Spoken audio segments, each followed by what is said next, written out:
Welcome to another episode of Unstoppable Mindset, where inclusion, diversity, and the unexpected meet, and we'll find ways to involve a lot of that stuff. Today, our guest is Morag Barrett, and she is a sought-out executive coach, and she is also an expert on leadership, and more important, being prejudiced about such things, she is an author of 3 books, and I know we're going to hear about those as we go through it, but I'm going to let her talk about that rather than me spending all of our time doing it. It's kind of more fun to hear it from Morag anyway. So Morag, welcome to Unstoppable Mindset. Glad you're here. Michael, me too. I know we're going to have a fun conversation. Well, that's the plan anyway. That's what we got to work on. Well, I'm really glad that you're here. Morag is in Colorado. Where in Colorado are you? I live in a town called Broomfield, so I'm down in the burbs, just north of Denver and on the way to Boulder, so I can see the Rocky Mountains when I leave my house, but not from the room I'm sitting in right now. But it's a beautiful part of the country. It is. I've been to Littleton. I'm vice president on the board of the Colorado Center for the Blind, which is in Littleton. So know the area pretty well. Yep. Mm-hmm. Well, why don't we start by maybe you telling us a little about sort of the earlier Morag growing up and all that stuff and where you came from and anything else that you think is relevant for us to know. Oh, what, when I was a wee lass? Well, there you are. For the eagle-eared listeners, they will have gathered I have a bit of an accent. For those who are reading the transcript, it may not yet come through, but I am told that I have the hint of an accent. I was born in the UK, just the hint, just a wee hint. But I was born in the UK and grew up in and around East Anglia, which is about 50 miles northeast of London. And I don't know, childhood, I remember climbing trees, falling out into nettle patches, getting into mischief. But halcyon days of just go out on your bike and don't come back until dusk. So that was the early days anyway, the first season of Morag Barrett, or Morag MacLeod as I was then. Barrett came later, huh? Yes, it did indeed. Well, so you grew up like, it sounds like kind of a normal kid, and any challenges or relevant things to think about growing up that kind of helped shape where you are today, or does all that come later as well? Yeah, I think it all blends in. I think the reality is, though, when we're asked about our own story, I know it is easy for me to dismiss it of, that's boring. You don't want to hear it. Nothing exciting happened to me. But in reality, I think more happens to us than we may recognize in the moment. And so I think the biggest impact, as I look back on my life now as a woman of a certain age, with my own sons who are now all 6 foot tall. So you can imagine where I am in my life cycle and a career that is 30 years old, just to date myself. The biggest thing growing up that I didn't appreciate at the time was my mum and what had happened to her. Because in the early 70s, she had a brain tumor and was told that she wasn't going to live. And then the diagnosis changed to, well, you're going to live, but you may not be able to see, you may not be able to walk, you may not be able to. It was a full list of may not be able tos. And she did live, she did see, she did walk, a little unsteadily. But the hindsight as an adult is that we never talked about it as a family, not once. And that whole stereotype British, sweep it under the carpet, nothing to see here, maintain appearances in the house and outside the house. In fact, I remember this, let's allow others to assume my mother might have a drinking problem versus her speech and balance was impacted because of a brain tumor problem. The fact that we might allow the former over the latter just blows my mind now as I look back at it. But it also, I can see how it shaped my somewhat risk adverse, maintain the professional image, keep everything buttoned up early in my career, whether that was in banking or when I moved into leadership and executive development. So Do you think that's different in Britain than here in terms of sweeping it under the carpet and not wanting to talk about it?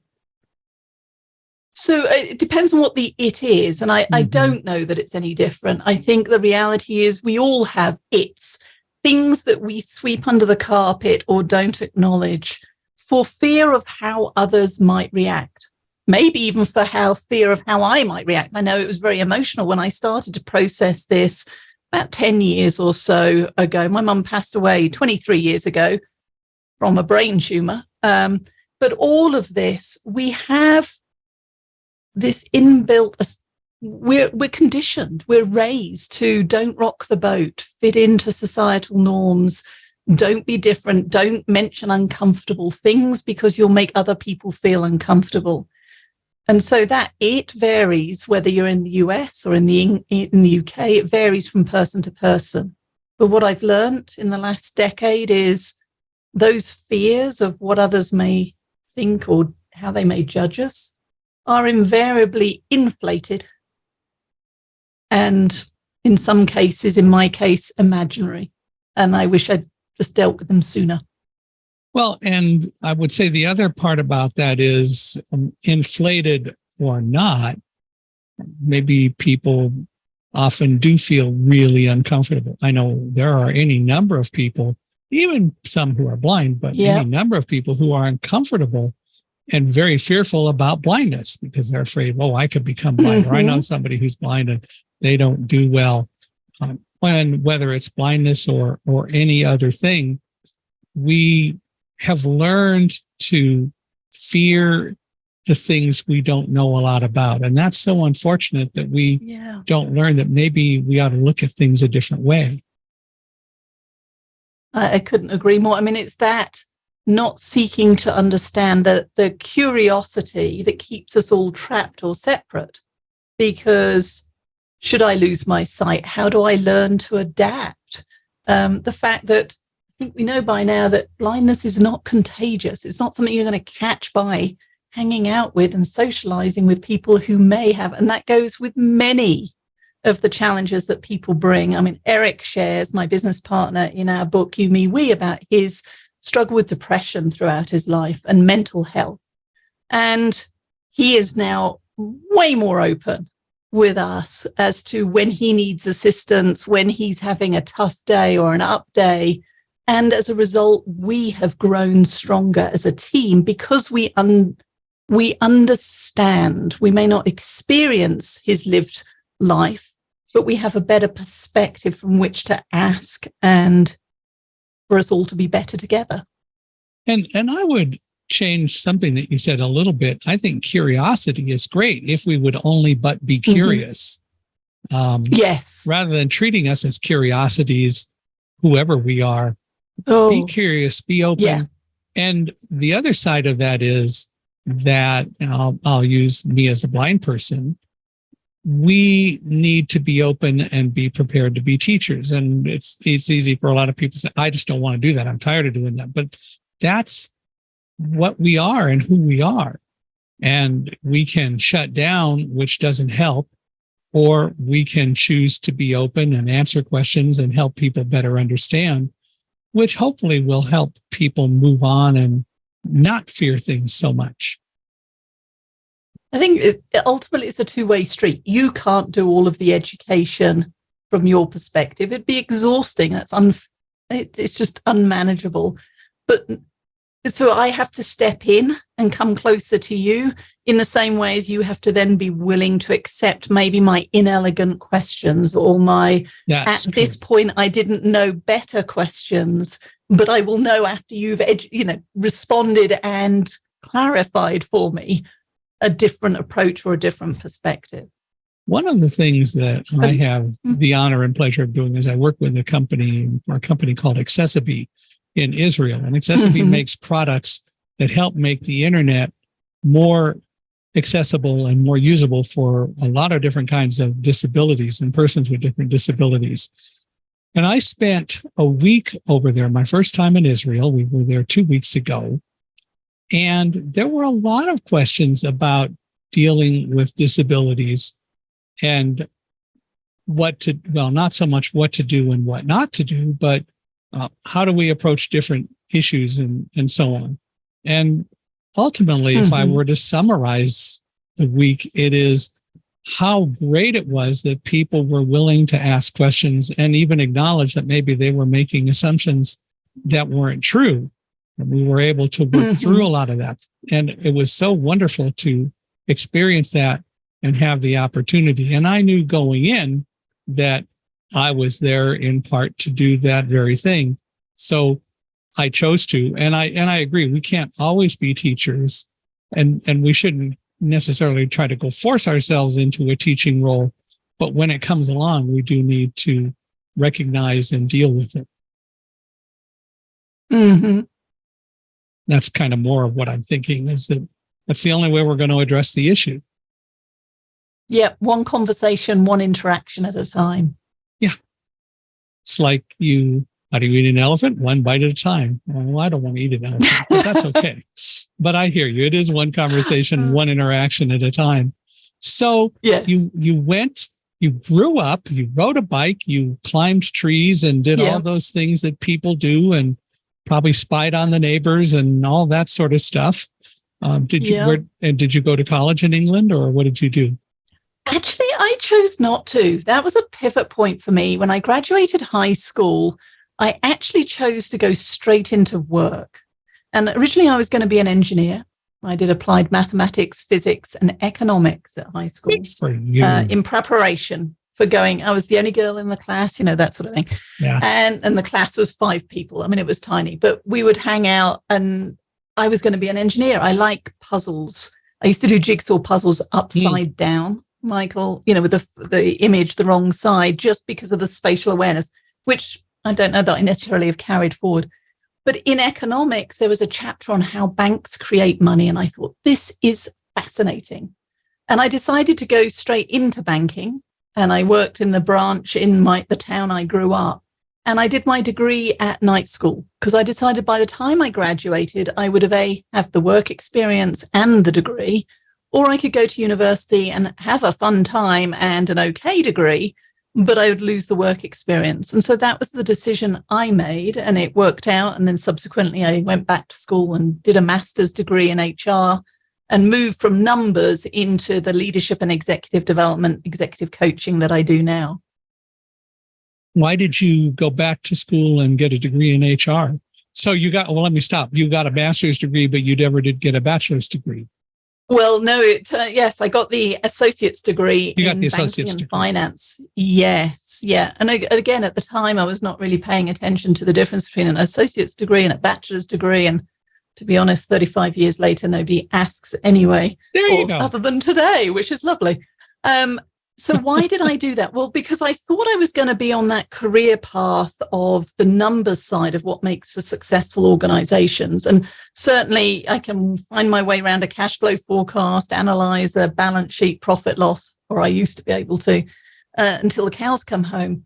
But in the work that I was doing with businesses, the ones who'd come and say, oh, we're all going to be rich, we have this product or service, lend me £1 million. The ones that were successful and could pay us back were the ones I realized that didn't just have that great idea.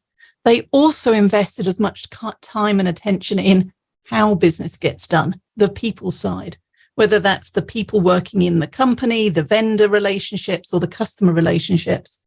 But in the 90s, that was still the soft, fluffy stuff. It was still only just starting to emerge really as important as the numbers. And I went back to do my master's degree, knowing I was going to make that pivot into the people side, all while being a bank manager. So I had the pragmatic experience of running a business, whilst also now getting the book smarts around what does it take to be a successful leader in what is now the 21st century. So you decided volitionally, if you will, that you wanted to migrate from the number side to more of the people side. Yes. What fascinates you about the people side? What made you really want to do that? That despite however many billions of us there are on this planet, and how different people may assume we are from the get-go, we're actually very much the same. And certainly in the now 20 plus years that I've been doing leadership and executive development with leaders around the world, it doesn't matter where on the planet you are, whether you're North Slope, Alaska, working on an oil and gas drilling site, maybe down in Peru, working with a gold mining company, or working across Europe with healthcare clients, etc. It's the people issues, the ability to push each other's buttons, the misunderstandings and miscommunications that get in the way of success, whether that's for me as a person, our team, or our company, every single day. And that's what I love, is that the variety, but the consistency of the problems that I'm helping others to solve. Wow. And I would think certainly it's a field and a world that by any standard is not as fixed as dealing with numbers, because with numbers you calculate, you can interpret. But then when you start to go look at different economic trends, you get back to the whole people issue again, which is really what's the adventure. Yeah, there's poetry in numbers because there is, in theory, a right answer, or there is I used to love algebra, when you're resolving all of the equations. I love chemistry for the same reason and all of that. So I do love that. However, when it comes to the people piece, there is no one right answer, and everybody has to find a way that suits we use the word authentic too much, but their authentic self, their style, and bring it to bear in the context in which they're leading. So again, if I think about the leadership in North Slope, Alaska, where it literally is life or death, if I fall, it is a flight out to get to the nearest hospital.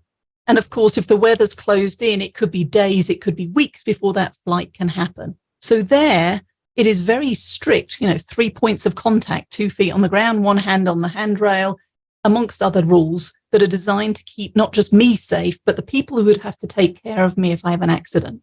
So it's much more directive, much more strict, and this is how you will show up. But leadership and management, hey, in Littleton, maybe, for Accessibility or any other organization that you might be part of, it may be a little bit more hands-off, a bit more relaxed. Hey, you'll work it out. And it's just finding that right balance and knowing when to turn the dial up or turn the dial down that differentiates the leaders we want to work for and the ones where we just groan every time we see their name or email come in. The other part about that, I would say, though, is take North Slope, Alaska. Most people would say, well, a person who's blind can't really work there. And that's the other part, though, about people. We tend to lock ourselves into mindsets, to ways of thinking without recognizing maybe there are other alternatives that may totally change or affect what we always thought was so. Oh, absolutely. I mean, there's 2 sides to that, Michael. There's I might typecast you as the finance person who happens to be blind, maybe, or have seeing issues, whatever. But it's only because I know you now and I don't know your backstory and your past career, etc. So being typecast by others and therefore limited is frustrating. It's wrong. We need to break that model. But I think we also do it to ourselves. And I know only recently, as I've started to regain my fitness, I went back on the treadmill telling myself I'm only a power walker. And now it turns out I'm a jogger. And as of yesterday, I can run on the treadmill. And I texted a girlfriend. I said, I ran at 7.3 miles an hour. And she came back going, oh, my goodness, that's amazing. And I said, well, yes, except it's context. I ran at 7.3 miles an hour for 30 seconds. So there is these limiting beliefs that I couldn't run. Now I am believing I can only run for 30 seconds at a time. So we'll see how I work on that.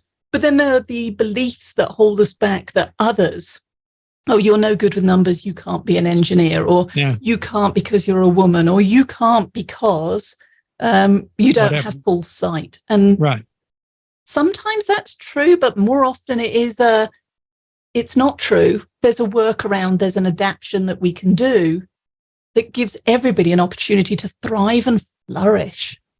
Of course, the other part of that is that sometimes it may be true because of the technology or the tools that we have developed to date. I mean, So far, yes. So far. So Roger Bannister broke the mold when he ran a mile in less than 4 minutes. And people said up until he did it, that it was a physical impossibility to run a mile in less than 4 minutes. And if anyone did, they would die. And then in 1956, I believe it was, he did. And then about 8 people followed. It's like when trains were first invented and women couldn't possibly ride on a train because they would pass out. And if we go over 25 miles an hour, there won't be enough oxygen. So every time we push the envelope, I mean, you look at what's happening with AI and technology right now, it is both exhilarating and exciting and terrifying. I was reading an article recently where electrodes had been implanted in a woman's brain who is paralyzed, and she was able to communicate. I think it turned out at about 70 words a minute. Did you read that one? She could articulate words by thinking them at 70 words a minute versus the eye flickering approach that she'd had to use, which was much, much slower. So the quality of life for, I assume, for her, because the article didn't go into that, must be better because she can interact with those around her in a different way. And who knows how that will evolve in the next few months, years, decades.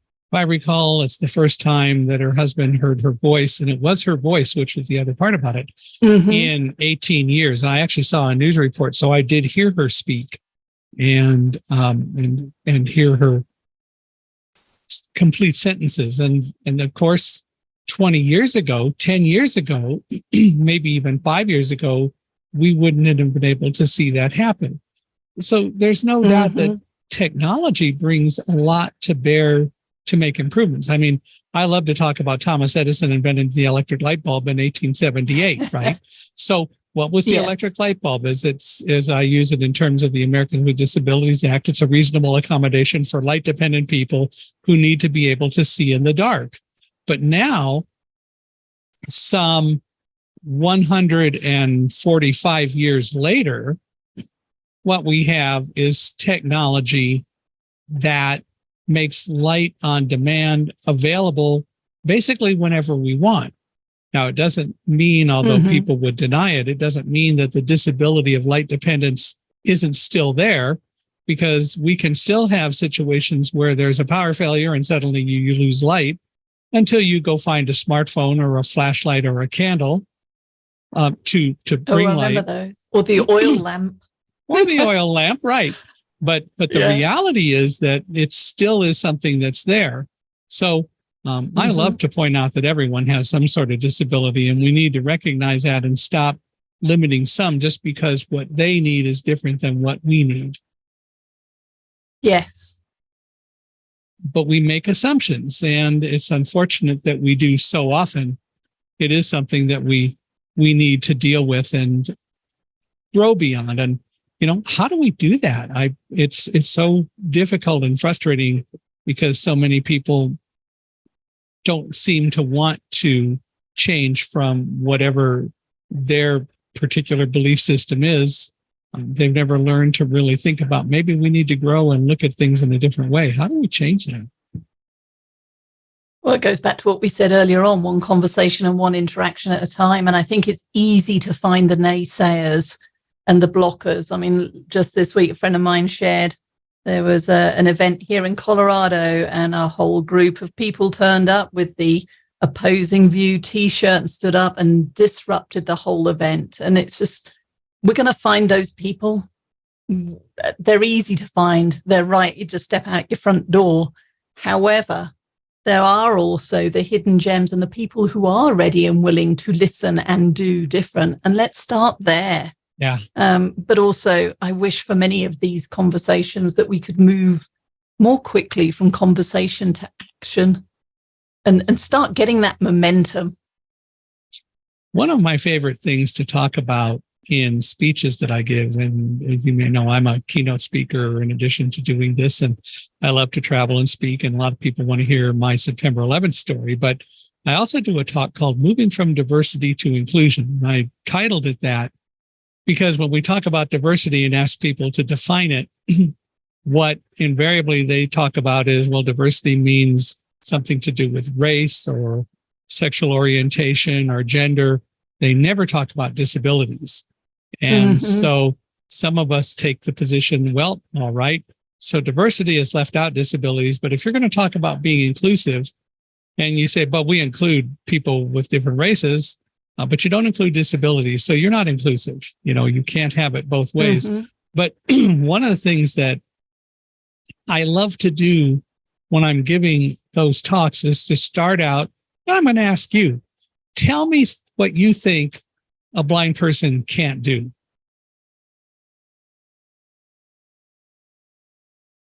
It's not a trick question.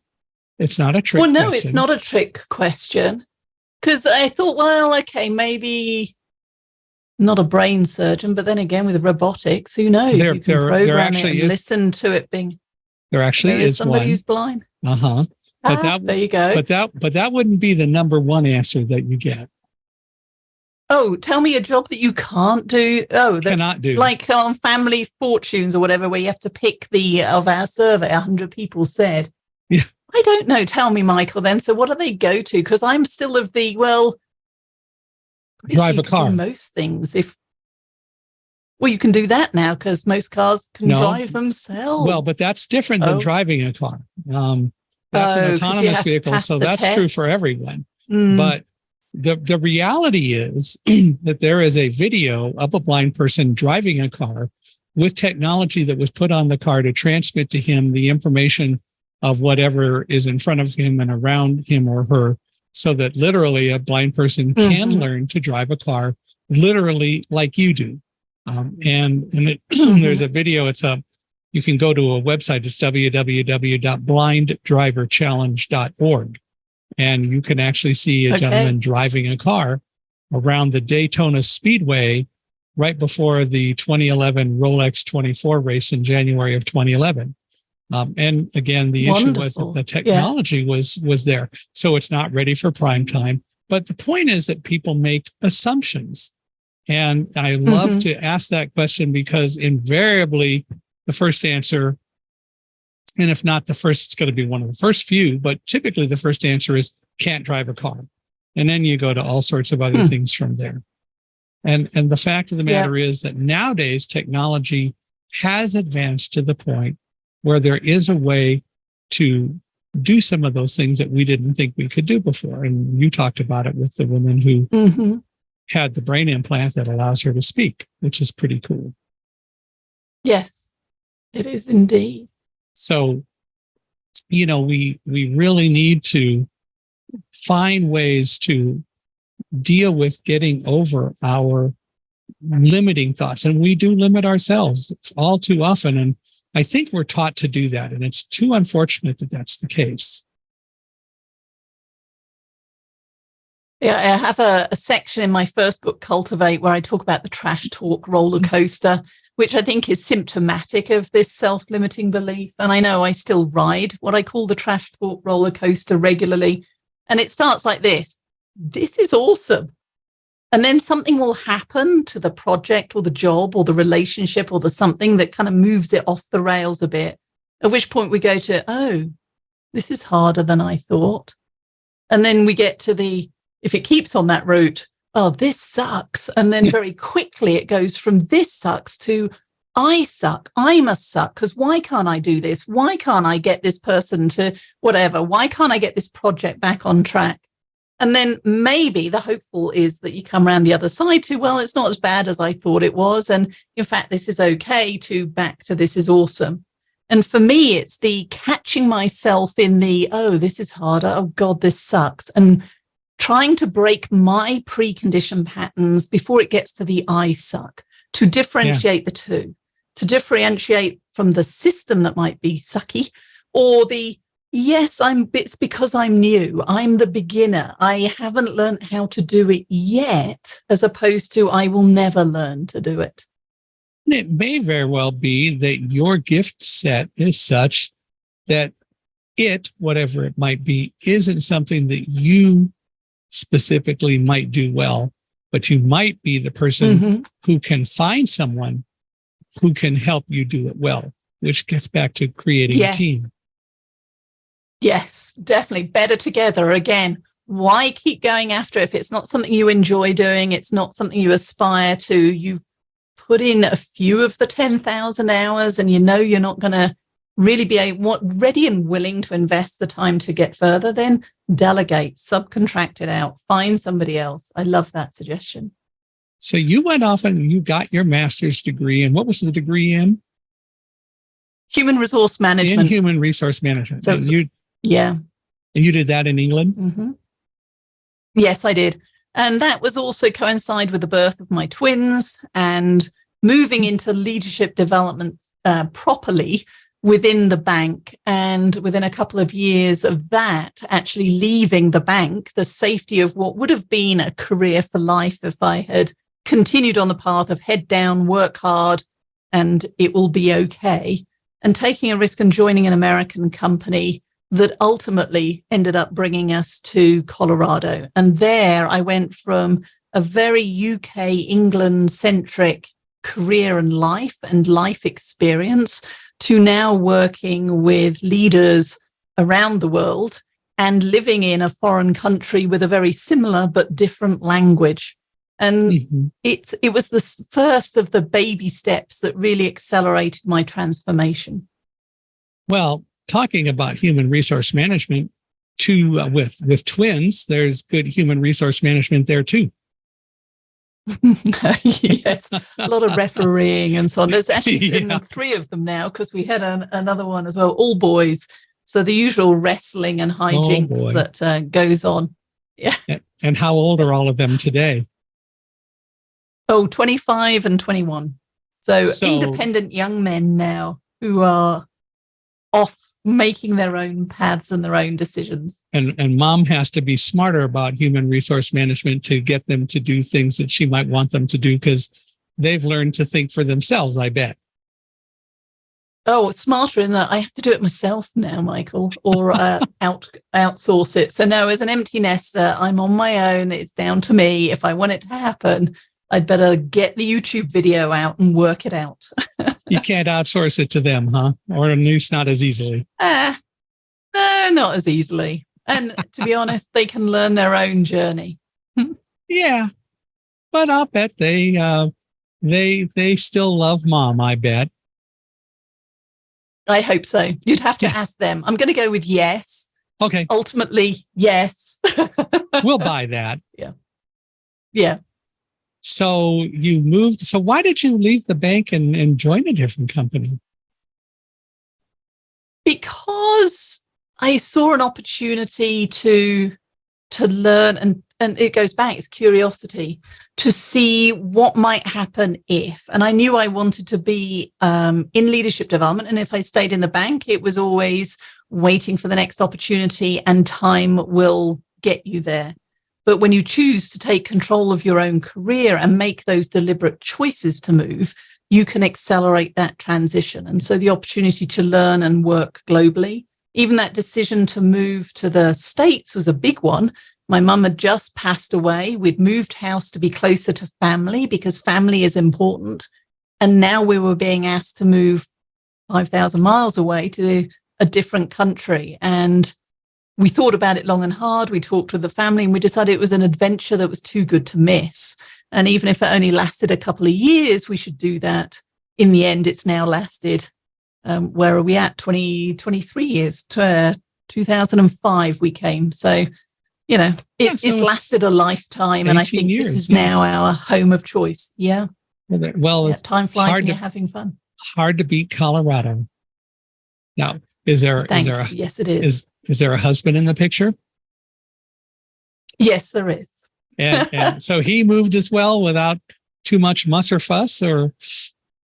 Yeah, it was all as a combined unit. And then as ever, life changes and moves on. So Colorado is definitely home with the boys being here. And I'm going back to visit my brother back in the UK in November. So I'm looking forward to that trip and seeing some of the old buildings and history, but also remembering why I like the blue sky and mountains of Colorado. Yeah, needless to say. Well, so do you still work for that company? Or are you now totally on your own or what? No, I'm totally on my own. So SkyeTeam is my company. I formed that in 2007. So for 16 years, we've been working in 3 ways with our clients, either one-on-one as executive coaches, with intact teams on how do we ensure that this group of people is aligned around what does it take to be successful and their roles on the team, through to broader leadership and executive development programs. And had the opportunity now to work with leaders from 20 countries on 6 continents, all looking to how do we solve the business challenges together, especially now in a 21st century and in a hybrid environment where some people may be on site, some are working from home, and that additional complexity that may be factored in. What do you think about the whole idea today of a hybrid environment? Because clearly the pandemic was one of the main causes for us to shift our thinking from just being in the office all day, every day. So I wish it hadn't been a global pandemic with so many deaths that was the catalyst for change. But my second book, The Future-Proof Workplace, really preempted the fact that many of our working processes and attitudes to career and work and office were rooted back in the 18th century and the Industrial Revolution. They had not morphed to keep up with the reality of what was now a knowledge work base in many cases versus a manufacturing work base. And the fact that, as the pandemic showed and work from home, work can be done from almost anywhere with the right tools and equipment. The challenge we saw, Michael, though, was that people grabbed their bags and emergency evacuated the offices, assuming it was going to be 2 weeks, maybe a month, maybe 3 months, not expecting 2 years. And so the old leadership and management habits from in-person were force-fitted to working through the camera, and even now have not flexed to meet the needs of a hybrid workforce. And I think that's the biggest opportunity for us as individuals and as teams and organizations continue to adapt and look forward. Well, and we all need to grow. And of course, my experience goes back to September 11th, when something happened that we didn't expect, that affected a lot of the world. But I think the pandemic even more was an event that affects the world. And it forced more people to be directly involved in needing to change, because what happened on September 11th affected a lot of us in a lot of different ways, going through airports, security is different and so on. But the pandemic really made major changes for all of us, including this whole hybrid idea. And I hear from so many people that in reality, it's probably a good thing overall, because we learned that there is value in letting people work from home. And a lot of the times when people are opposed to it, it tends to be a trust issue rather than really an issue that is a true problem. Now, it is a trust issue. And I also agree that there is value in coming together in 3 dimensions. But it has to have a purpose. It needs to be structured. It needs to be thoughtful and deliberate. And why, again, as I remember commuting into London, why would I want to spend an hour and a half going into the office to then spend the day there, to spend an hour and a half going home, i.e. a 6 a.m. to 7 p.m. schedule again, where I don't get to see the family and I'm continually tired? Surely it's better to have those options, to use technology, like in you and I talking right now. We're having a powerful conversation, but we don't need to be in the same room. And yet I know if you and I were in the same room, depending on the nature of the discussion and the decisions that had to be made or the problem we're solving, it would be an even richer experience. So I think that's part of what we need to do individually and collectively, is start making deliberate choices about how and when work happens, how and when teamwork happens, how and when collaboration happens. Yeah. And we need to recognize that there are a number of ways to make that happen. You know, for me, I'm used to talking with people, how do I say this, and not seeing them, even being in the same room. So for me, one of the things I learned early when I started selling major account products and doing it by phone was that I use the same techniques to sell on the telephone that I would use if I were selling to a person sitting across the desk from them. Because the reality is that I communicate in the same way, which also means that I have to describe in the same way. Now the value has changed because we have things like Zoom. So I can bring up a picture, or I can show people things that I might not have been able to do in the past. So I can create a pretty rich experience. I think that all too often when we talk about virtual as opposed to in-person experiences, we do tend to limit ourselves a little bit with virtual experiences. We can make them richer than we think we can. Yep. So it's funny, before the pandemic, my team and I were all leadership development, but it was, if you want to be a better human, you need to do it in a room with other humans. And we rarely used Zoom or any sort of virtual facilitation. Like everybody else, we had to learn quick. And I've eaten my words, because done well, this virtual environment can deliver many things. And I think about some of the friends that I've made during the pandemic, never met them in 3 dimensions, only met them through the camera. And yet I would describe them as some of my trusted colleagues and life friends in spite of that, or because of that, maybe. But again, it's being forced and it's being thoughtful and deliberate versus just coming on the call, hanging up at the end, getting on the next call, hanging up the end. We miss the subtleties and the cues of when we're in person. For example, your spidey sense might go off and say, something about Morag's voice sounds different. What's up? And you may then follow me into the break room and say, hey, Morag, are you okay? What's going on? And I might go with a British, oh, nothing, Michael, it's fine. And then you go, no, there's something. And you'd keep going. Not buying it. And we don't get that. Yeah, not buying it. But we don't get those as easily is, I think, the thing to say. Yeah, through the camera. Again, unless as leaders and managers, we are being thoughtful and deliberate in creating space for scheduled spontaneity, creating space for small talk, creating space for just, how are you doing, Michael? Versus the, okay, it's 2:00. What are you doing, Michael? Get on the Zoom call, show me your project plan. Right. And I think that, so using your example, if I detected that from you during a Zoom presentation, as soon as it was done, I would be halfway through dialing you on the phone to say, what's going on? And a lot of people might not do that. To me is an ally behavior.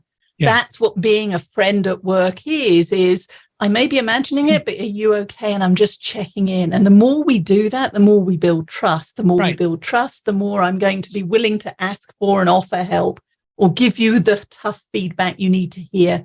And ultimately, then we are all better together. Why should we care about our professional relationships? What's the value in really doing that? I think I know how you're going to answer that, but Meredith, maybe I should ask you, and then we'll compare notes. So here's the. Go ahead. Go on.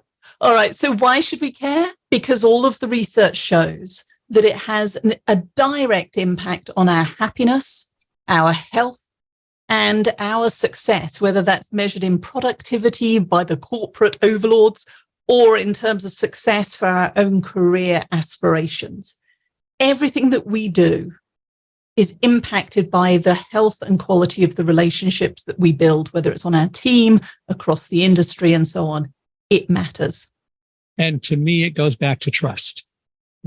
Because if we value our relationships and we cultivate our relationships, we create more of a trusting relationship, which I think is so crucial.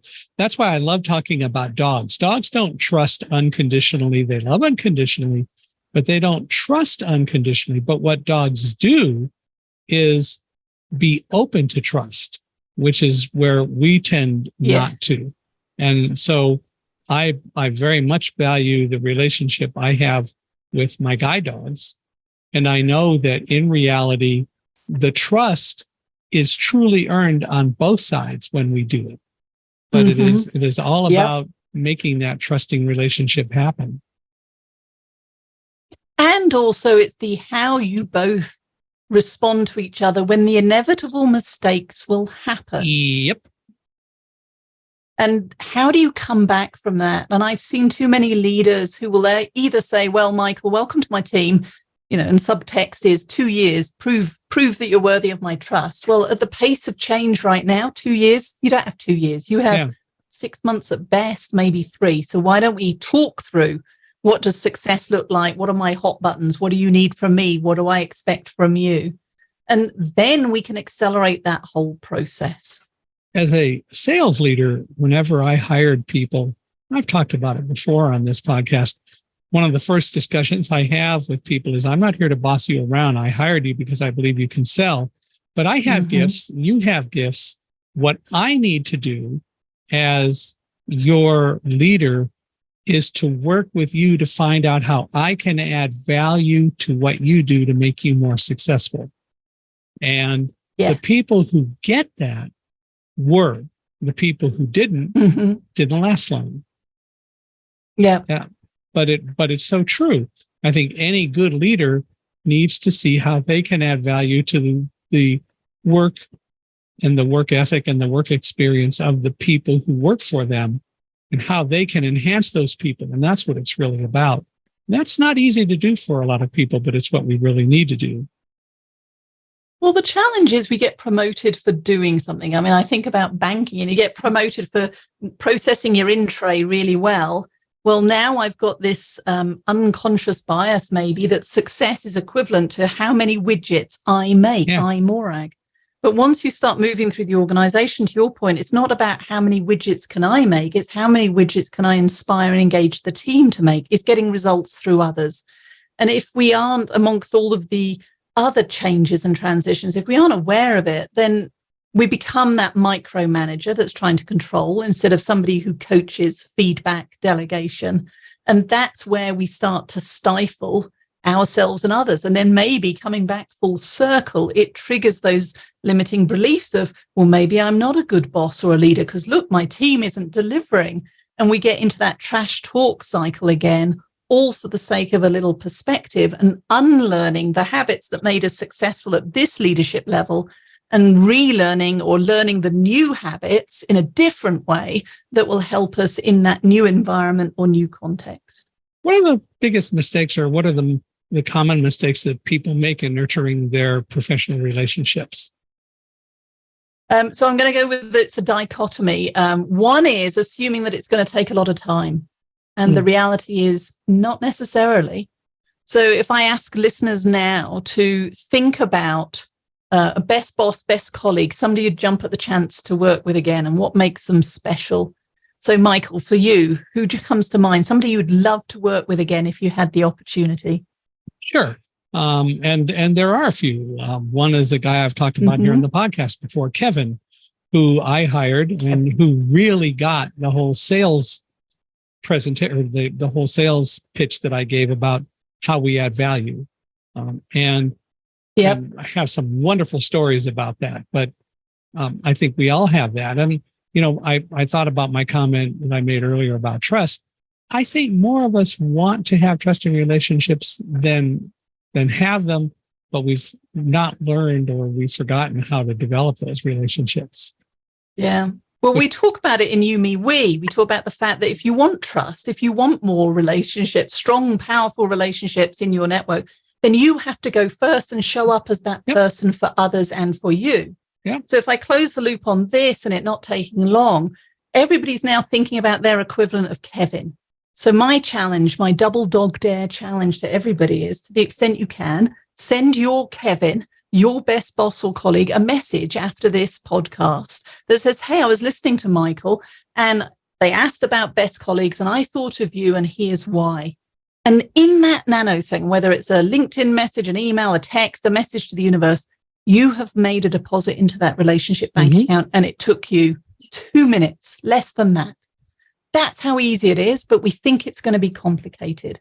So it's making it a choice, making it a habit. I have a Friday 30-minute slot that comes up on my calendar that reminds me to send text messages and messages to people who are important to me that says, hey, thinking of you. I even had one on a Saturday to text my sons. And it's not cheating, and it's not because I'm a bad mother that I need the reminder, but it is the prompt that makes sure that I follow through more often than not. That means that we are more connected. And so do that. Find your 30 minutes. Spend 15 minutes at the beginning of your next staff meeting asking how people are, what they did for fun over the holiday weekend, and start bringing the human to work, not just the work. Well, there's nothing wrong with that prompt. We all tend to get diverted, no matter how seriously or how firmly we have something in mind. So I have prompts. When we have on our calendars, like I use Outlook, there's a birthday calendar. There are so many different calendars. And I put notes just to make sure that I remember different things throughout the year. I think it's a very useful thing to do. We do it with our passwords now. Most of us have a password manager. Why not have a human and a relationship manager too that can help us? And for those you see every day, it's easy. For those who might be living in the next state or you only see once a quarter, then again, it's just about repetition and making those choices. But the benefits, health, happiness, and success for you, the team, and the organization. So what are the 4 yeses that you identify in building relationships? Oh, wow. So the 4 yeses are 4 questions that we are asking ourselves consciously or subconsciously in every interaction. You and I were asking it about each other. Your listeners are asking or were asking it about me and this conversation. And question number 1 is, can I count on you? Can I count on Michael and Morag to have an engaging conversation and get it done within, the 30 minutes, the 45 minutes that's as advertised? It's table stakes. It's do your job. Question 2 is, can I depend on them? Can I depend on them not just to go wah, wah, wah each other and fill the time, but can you depend on us to go the extra mile, to make it fun and engaging, to make you stop and listen and go, that was interesting. So at work, that might be, can you depend on me to go the extra miles, spot the typo in a document, to fix the formula in the spreadsheet? But either way, these are my finance career people. These 2 questions, can I count on you? Can I depend on you? Transactional, you do your stuff, I'll do mine, we'll be fine. Questions 3 and 4, however, move from transactional to transformational. Question number 3 is, do I care about you? Do I care about you as a human being? Do I understand your backstory? Do I understand a little about your lived experience and what's happening in your world right now? And then ultimately, question number 4, we've touched on it when we talked about your dog, when we talked about working relationships. Do I trust you?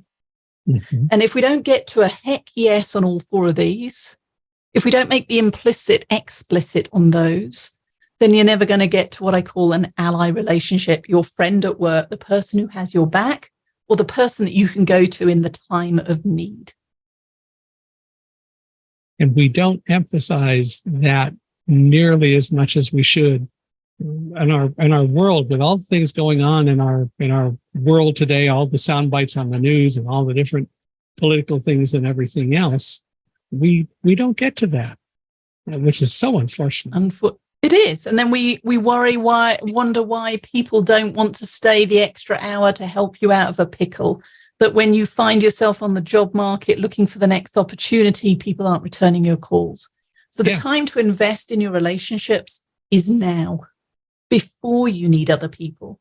And the time to be abundant and generous with your own time and expertise is now, when others need you. So it's a balance, and it's two sides of the same coin. Yeah, exactly. So you have written 3 books. When did you write your first one, and what are each of them about? So there is a theme. So the first book is Cultivate the Power of Winning Relationships, and that was published in 2014. And it introduces the relationship dynamics that we experience in the workplace, from allies, our best friends at work, unconditional, have my back, give me the tough love and the kick in the pants when I need it. Supporters, more like fair weather friends. When it going gets tough and you ask for help, it's crickets. They'll give me the feedback I want to hear. Oh, you're fine. But not the feedback I need to hear. Then we have rivals, a little bit more elbow jockeying. One day they might be all for me, and the next day they're against me, and uncertainty, so like Jekyll and Hyde. And then adversaries, the continually tense relationships that just fill me with dread.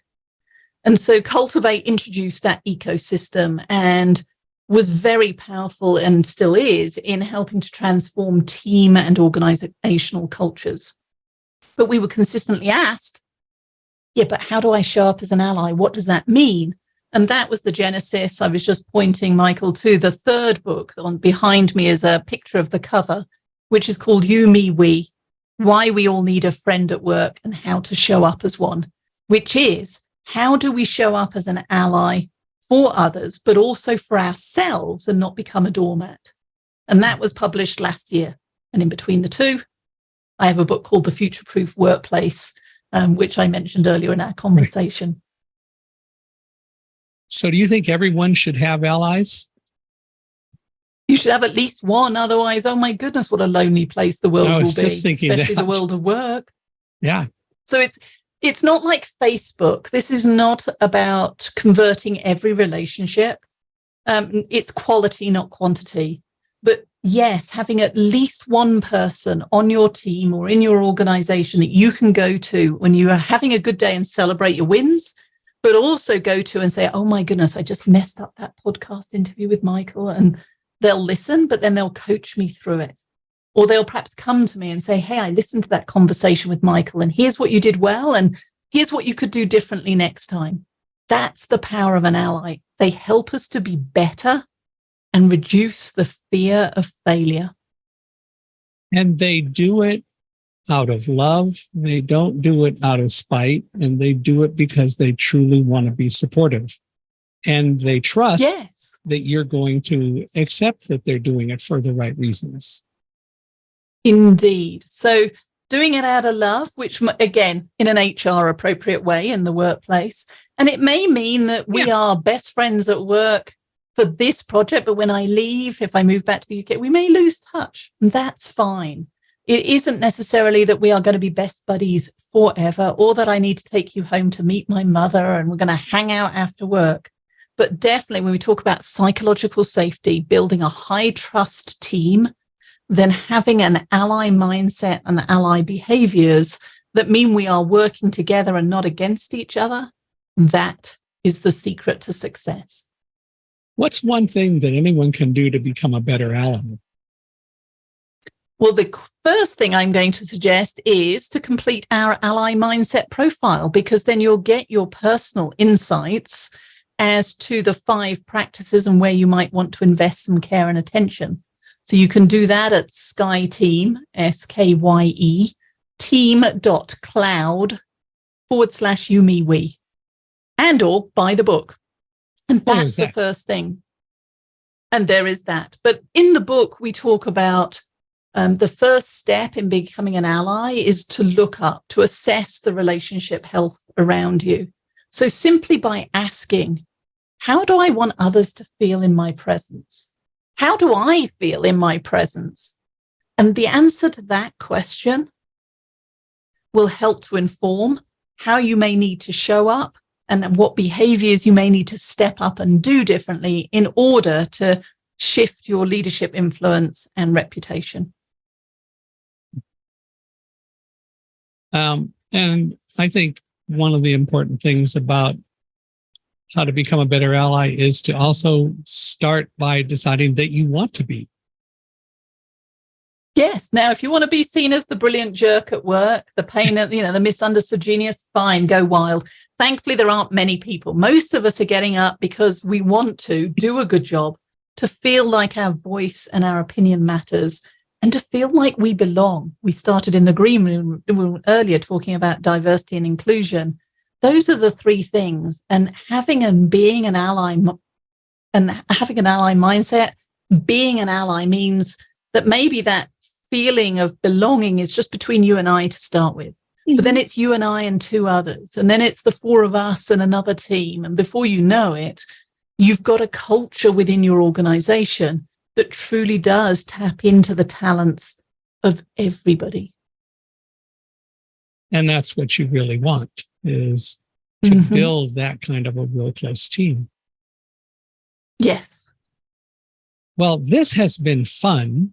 And I guess I would ask if people want to reach out to you and learn more about you, maybe engage some of your services or whatever, and to also buy your books. How do they do that? Well, first of all, please do connect with me on LinkedIn, and you'll get to see some of the newsletters and showcase some of our work there. Feel free to message me via LinkedIn. It's me that answers, not a bot. And then you can also check out some of our work at SkyeTeam, SKYE, team.com, our corporate website. And the books, they're available from all retailers and currently in paperback or hardback, Kindle, and audio, with the audio of Cultivate being available next spring. So did you self-publish, or did a publishing company publish? I've done all versions of publishing, but we chose to self-publish You, Me, We.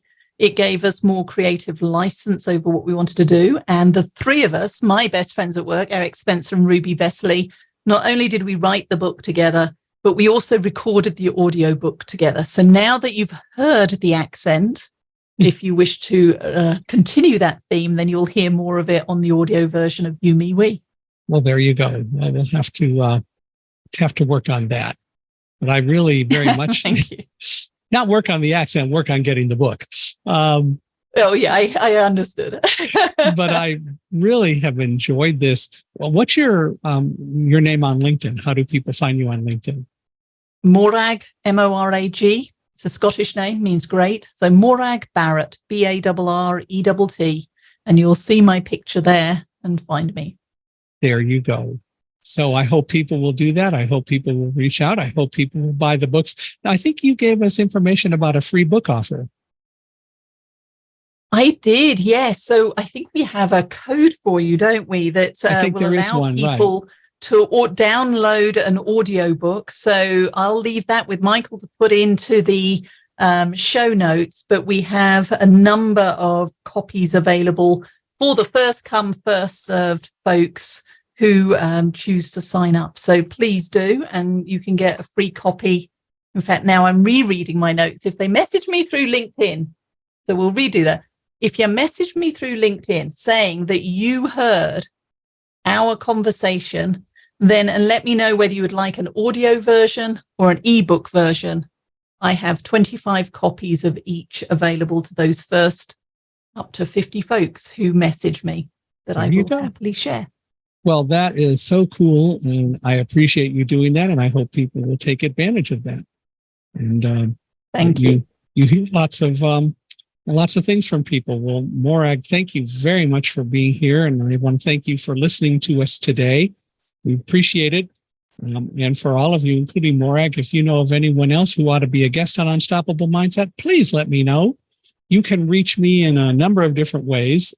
We're on LinkedIn and so on. It's Michael Hingson, and findable both to reach out to and to explore me coming and being a speaker for you wherever you need someone to come and speak and talk about anything from September 11th to whatever makes sense to discuss, inclusion and diversity and so on.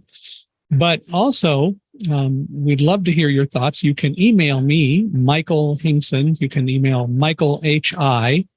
at accessibe.com, or go to our podcast page, www.michaelhingson.com/podcast. And wherever you're listening, please give us a 5-star rating. We value those. We appreciate it.